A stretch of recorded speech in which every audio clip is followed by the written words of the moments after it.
What comes in your mind when you see crystallized, granulated और semi solid honey? But natural आपको सबको ये लगता होगा कि ये फेक हनी है और अडल्ट्रेटेड हनी है, बट रियलिटी में ये बिल्कुल इसके विपरीत है। ग्रैनुलेशन होना या उसका सेमी सॉलिड होना हनी का एक नेचुरल प्रोसेस है। क्रिस्टलाइजेशन या फिर ग्रैनुलेशन इस बात पर निर्भर करता है कि बीज ने अपना नेक्टर कहाँ से कलेक्ट किया है। फॉर एन एग्जाम्पल, यदि बीज ने अपना नेक्टर मस्टर्ड फ्लावर से किया है तो उसको क्रिस्टलाइजेशन फास्टर होगा। यदि अकाशिया या जामुन फ्लावर से उसने अपना नेक्टर कलेक्ट किया है तो उसका क्रिस्टलाइजेशन थोड़ा स्लो प्रोसेस होगा। क्रिस्टलाइजेशन एक ऐसा प्रोसेस है जिसमें हनी अपने आप को क्रिस्टलाइज करके अपनी शेल्फ लाइफ को बढ़ा लेता है। Unfortunately there is an misconception in our society, if the honey is crystallised it is not real. To prevent crystallisation काफी सारी कंपनियां हनी को हीट करती है, अल्ट्रा फिल्ट्रेशन करके केमिकल प्रोसेस के थ्रू सिरप्स को ऐड किया जाता है जो कि हनी की क्वालिटी या गुणवत्ता को कम कर देता है। Let's understand the science behind the crystallization. Honey is a super saturated mixture of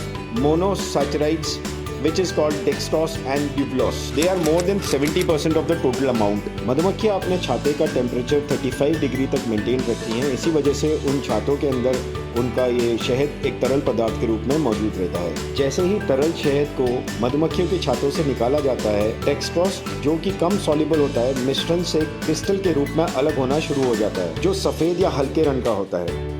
Honey का क्रिस्टलाइजेशन होना 4 महत्वपूर्ण बातों पर निर्भर करता है। पहली बात, मधुमक्खी ने अपना नेक्टर कौन से फ्लावर से लिया है। सेकंड, उसमें पाई जाने वाली डेक्ट्रोस एंड ल्यूक्लोज की मात्रा। थर्ड, टेम्परेचर कि किस टेम्परेचर में हमने उस हनी को रखा है। हनी को जनरली ठंडे टेम्परेचर यानी कि जैसे फ्रिज में नहीं रखना चाहिए। एंड फोर्थ, जो सबसे इम्पोर्टेंट फैक्टर है वो है उसकी मोबिलिटी। यदि हम हनी यूज़ कर रहे हैं तो हम उसको अपनी उस शहद की बोतल को कितनी बार हिला रहे हैं, और उस हिलाने की प्रक्रिया में भी हनी नहीं जमता है। यदि हम रोज अपने हनी को अपने बोतल से यूज़ करें तो भी हनी नहीं जमेगा। But if you keep the honey for a long period and without mobilisation it will set quickly.